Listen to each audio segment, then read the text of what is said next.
Olá, tudo bem com vocês? Estamos aqui no nosso canal Seguros e Sinistros Ponto a Ponto, né, com mais um vídeo, né, esse agora um vídeo do tema 12, né, que é um tema que eu reputo de muita importância e relevância, porque ele trata das negativas totais ou parciais de sinistro, né, que estão rumando para um processo judicial ou se transformando em um processo judicial, né? Como é que o corretor deve proceder diante de uma situação dessas? Nós vamos abordar vários vídeos com isso e eu tenho certeza que nós vamos deixar bem claro o comportamento que o corretor deve ter, né? E para que a gente possa levar a bom termo isso, porque eu sempre repito, sem ofender o segurador, o nosso cliente é o segurado, né? E eu aprendi que segurado é rei, né?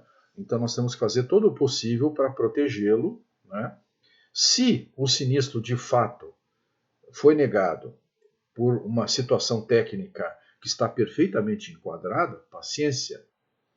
Mas quando isso não ocorre, né, nós temos um passo a passo que a experiência me deu ao longo desses anos como corretor e como regulador e atendendo agora como perito judicial, me mostrou que a gente deve fazer.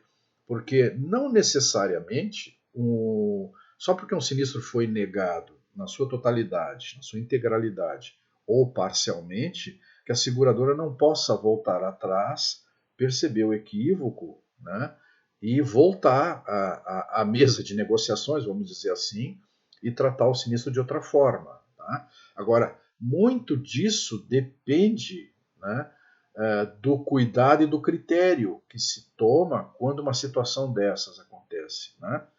Porque a gente sempre acaba isso se transformando em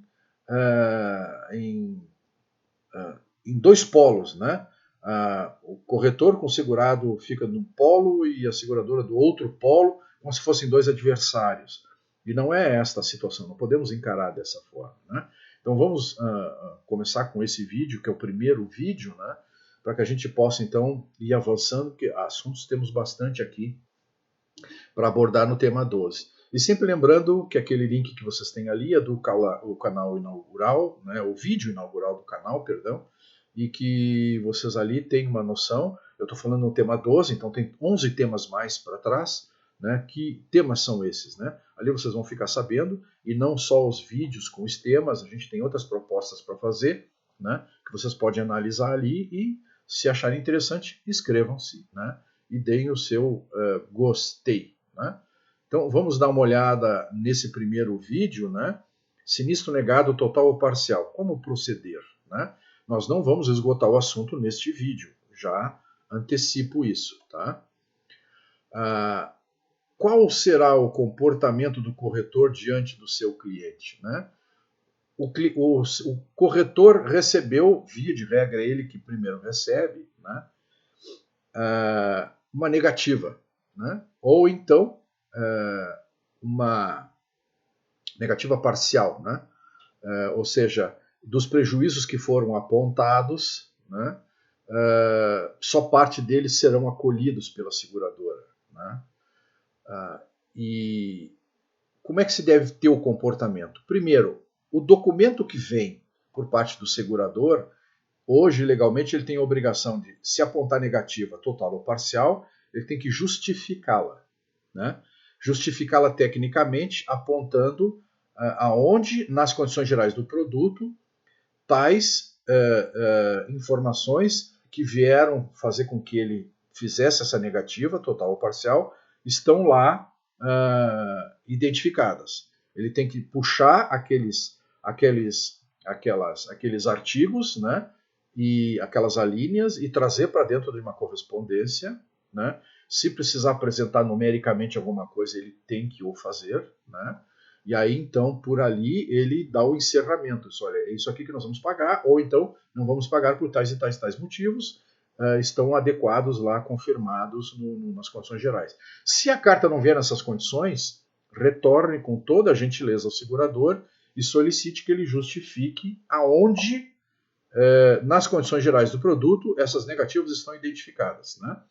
E se porventura houver parcial valor, acolhimento de valor parcial, que ele justifique numericamente, porque essa é a obrigação dele. Obviamente a gente não precisa dizer isso na cara dele, mas na cara do segurador, perdão, mas que ele justifique porque tu tem um cliente que tu precisa trazer essa informação de modo correto. Então esse é o primeiro ponto, né? E orientar o cliente, como eu digo ali, ligar para um 0800 ou um 4004 é a pior coisa que pode ser feita, né? Eu acho que há um entendimento entre os corretores, e aqui eu estou falando dos corretores pequenos e médios, né? Os corretores grandes estão acostumados, têm seus caminhos, têm departamentos jurídicos, departamentos técnicos, departamentos de compliance, tem tudo lá para poder resolver, porque os clientes também são grandes, né? Mas a maioria das seguradoras hoje é sustentada pelos pequenos e médios corretores, né? Então nós temos que ter essa noção e fazer valer a nossa posição, né? Então orientar o cliente a saber motivo negativo, isso é responsabilidade nossa, até porque nós é que apresentamos aquele segurador ao cliente, né? A responsabilidade técnica pela administração da apólice é nossa, né? E a outra motivo é colocar responsabilidade no segurador. Essa responsabilidade ela até pode acontecer, mas não imediata, né? Deve-se esgotar todos os passos que eu vou comentar com vocês aqui para que isso se faça. E essa responsabilidade, se ela for medida, ela tem que ser medida pelo judiciário, né? Que é o último tomada a ser feita, né? Nós temos muitas coisas a serem esgotadas antes disso, né? Então, qual é o papel do corretor? É só vender seguro? Né? Não. Evidentemente que a gente sabe que não. Apesar de que a gente vê os seguradores muito preocupados com venda, né? Nos dando muita informação e técnicas e cursos de como vender mais, de como botar robô para vender, enfim. Né? É importante vender, evidentemente, que é o que nos sustenta, né? Mas nós temos que pensar no dia seguinte, né? Avisar um sinistro e encaminhar a documentação, isso é pouco hoje para o corretor. Tá? Nós sabemos hoje que nós temos aí muitos caminhos hoje digitais que facilitam a vida do corretor. Eu sou de um tempo lá que a documentação, a papelada, ou ia pelo correio ou ia por fax, ou a gente tinha, lembra-se do fax? Ou a gente tinha que pegar a documentação, eu particularmente, a maioria das vezes eu preferia assim, protocolava com carta, né, a documentação toda, né?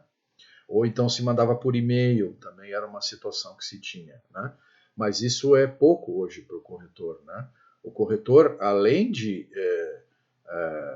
fazer o aviso de sinistro, né? E aí nós vamos fazer um comentário a respeito nessa parte judicial aqui do sinistro também, né? E encaminhar a documentação. Se o aviso de sinistro foi feito de maneira adequada, a documentação tem que ser revisada.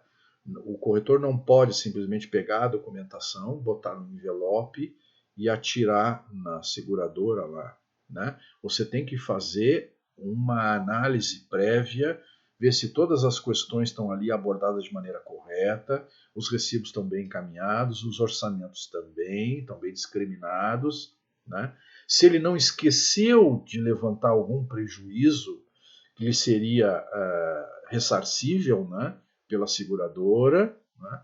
Ou seja, tem que haver vistas na documentação. Tá? Por quê? Porque as responsabilidades, nós somos responsáveis solidariamente. Né? Se a seguradora comete um equívoco, muito que bem, mas a gente tem uma responsabilidade perante isso, né? E ela é legal. Né? E daí é que a gente depreende a questão do processo de consultoria. Né?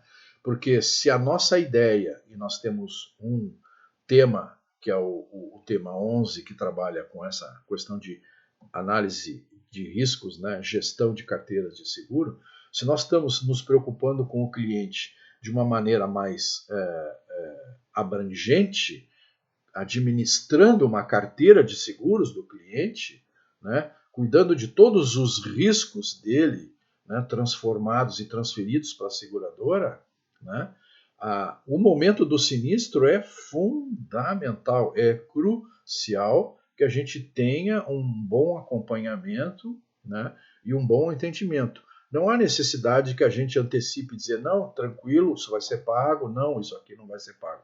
Se você tem certeza absoluta, já pela sua experiência, de que tais e tais prejuízos não serão acolhidos, você pode até antecipar, dizer, olha, na minha opinião, isso aqui não vai ser, mas vamos enviar, vamos justificar, daqui a pouco o cliente pode, o segurador pode entender e fazer o acolhimento, né?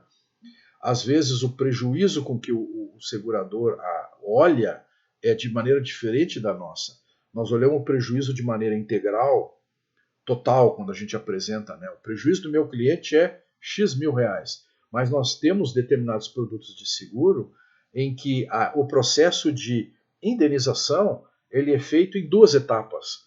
Então o cliente acaba recebendo na conta dele não aquele número que ele esperava, mas um número menor. E aí ele entende, pô, a seguradora não quis me pagar, a seguradora pagou menos, né? Nós vamos ver essas questões que envolvem isso também, né? Por isso que existem muitas etapas, né? E essas etapas precisam ser cumpridas, né?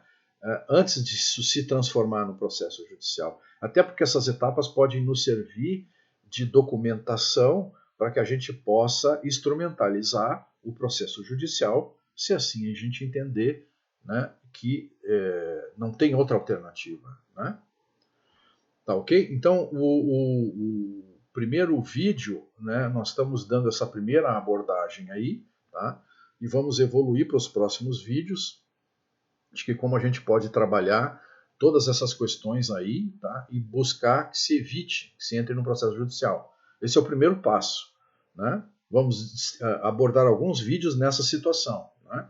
Vamos caminhar passo a passo, né? Sempre pensando no processo judicial, até para poder juntar documentação comprobatória, mas buscando tentar evitar o processo judicial. Ok? Então, ficamos por aqui. Se vocês gostaram da apresentação, deem o seu like, inscrevam-se no canal se não estão inscritos, para poderem receber os demais vídeos, né, com a frequência que está comentado lá no vídeo inaugural. Tá? Por enquanto, ficamos por aqui. Agradeço. Fiquem com Deus.